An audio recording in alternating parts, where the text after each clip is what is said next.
Hello everyone, welcome to SSC Destiny. இப்போ நம்ம பார்க்க போற டாபிக் வந்து கான்ஸ்டிடியூஷனல் பாடிஸ் அண்ட் நான் கான்ஸ்டிடியூஷனல் பாடிஸ் போஸ்டோடைய ஏஜ் லிமிட், அதாவது அவங்களோட retirement age and minimum age for eligibility, அதையும் நம்ம பார்க்க போறோம். நமக்கு ஆல்ரெடி தெரியும் கான்ஸ்டிடியூஷனல் பாடிஸ்னா சட்டம் சார்ந்த அமைப்புகள். அதாவது என்னன்னா அதுக்கான ட்ரிக் ஒன்று நான் கொண்டு வந்திருக்கேன். என்ன ட்ரிக்னா ஃபினான்ஸ் யூஜினா எஃப்ஐ வந்து ஃபினான்ஸ் கமிஷன், என் வந்து national commission for SC, A வந்து அட்டார்னி ஜெனரல், இன்னொரு என் வந்து national commission for ST, C வந்து controller and auditor general, E வந்து எலெக்ஷன் கமிஷன், இந்த யூ வந்து யூபிஎஸ்சி, இந்த ஜி வந்து ஜிஎஸ்டி. ஃபினான்ஸ் கமிஷனோட ஆர்டிகல் வந்து 280. Finance Commission Article number 280, National Commission for SC வந்து 338, Attorney General Article 76, Advocate General Article 165, National Commission for ST வந்து 338A, Comptroller and Auditor General Article 148, E வந்து Election Commission ஓட Article number வந்து 324. இது வந்து UPSC Article number 315 to 323. Then G for GST Goods and Services Tax, GST ஓட article number 279A. ஓகேவா? இப்போ இதுல வந்து அட்வொகேட் ஜெனரல் ஆர்டிகல் வந்து 165, அட்டார்னி ஜெனரல் வந்து 76. இது வந்து கான்ஸ்டிடியூஷனல் பாடிஸோட ட்ரிக். ஸோ ஃபினான்ஸ் யூஜி தான் கான்ஸ்டிடியூஷனல் பாடிஸ்.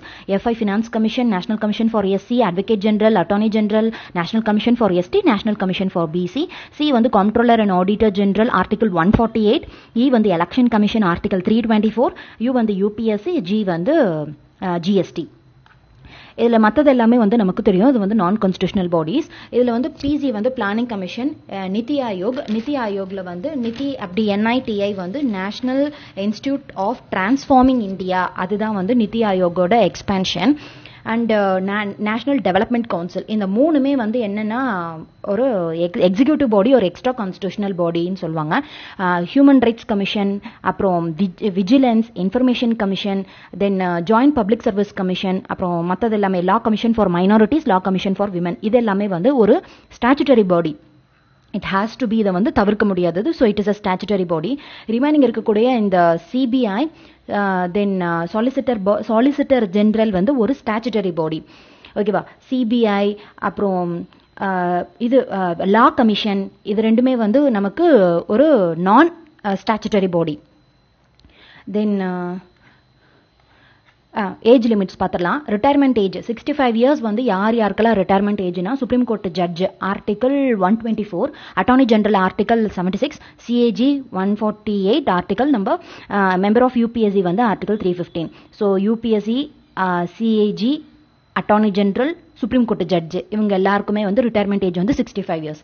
62 இயர்ஸ் வந்து யாருக்குன்னா high court judge article 141, supreme court judge article 124னா high court judge article 141, high court judge, advocate general, attorney general 76, advocate general 165. இவங்களுக்கு வந்து 65 இயர்ஸ்னா அட்வொகேட் ஜெனரல் ஸ்டேட்டுக்கு வந்து 165, member of the state commission 62 years. Then minimum age வந்து யாருக்கெல்லாம் எலிஜிபிலிட்டினா 35 years. 35 years வந்து யாரெல்லாம் இருக்கணும்னா அப்பதான் அவங்களுக்கு எலிஜிபிலிட்டி வந்து யாருன்னா president, vice president and governor. President article 52, wise president 63 +11 தான் வந்து ஒரு க்ளூ, மேஜிக் நம்பர். +11 ஆட் பண்ணிங்கன்னா 63 வந்துடும் இல்லையா? ஸோ பிரசிடென்ட் வந்து 52, வைஸ் பிரசிடென்ட் வந்து 63, கவர்னர் 153. பிரசிடென்ட், வைஸ் பிரசிடென்ட், கவர்னரோட minimum age 35 years. Governor article number 153, vice president 63, president 52. Then 30 years வந்து யாருக்கெல்லாம் மினிமம் ஏஜ் இருக்கணும்னா MP and Rajya Sabha member of legislative council, இவங்களுக்கு வந்து ராஜ்யசபா எம்பிக்கும் லெஜிஸ்லேட்டிவ் கவுன்சில் மெம்பருக்கும் 30 இயர்ஸ் இருக்கணும். தென் 25 இயர்ஸ் வந்து Lok Sabha MP, then MLAs, legislative assembly. Thank you, that's it, bye.